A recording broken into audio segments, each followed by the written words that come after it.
umaga po sa inyong lahat. Ako po si Sofia BNB Ordonia. Nakatira sa Barangay Banga, 2nd Plaridel, Bulacan.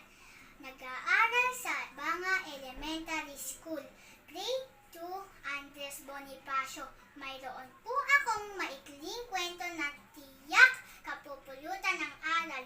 Handa na ba kayo sa aking kwento? Halina, samahan niyo ako.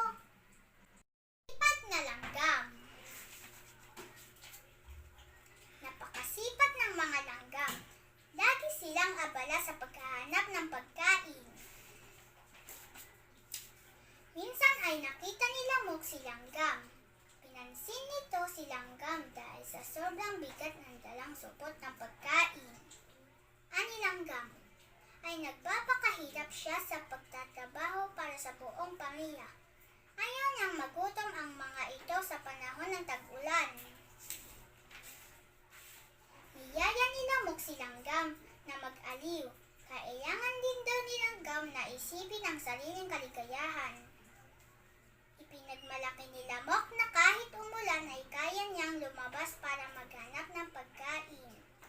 Kaya hindi niya kailangan mag-ibak ng pagkain.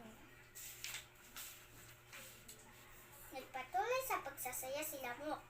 Nagpatuloy naman sa pag-iipon ng mga pagkain si Langgam. Labis-labis ang naipong pagkain ni Langgam para sa pamilya. Kaya kampante ang loob niya nang sumapit ang tag-ulan. Napakalakas ng dumating na bagyo. Hindi makalabas si Lamok para humanap ng pagkain. Samantala ay masayang nagpalipas ng tag-ulan ang pamilya ni Langgam.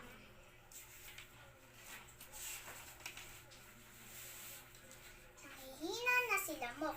Nahulog siya sa baha at tinangay malapit sa bahay ni Langgam. Tinulungan siya ni Langgam. Hiyang-hiya si Lamok.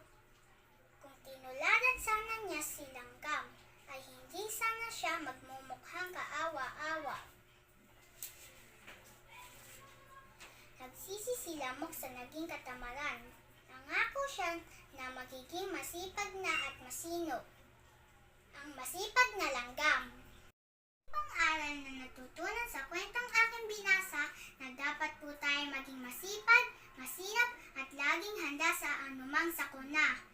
Muli po ay maraming salamat sa pakikinig ng aking maikling kwento, ang masipag na langgam.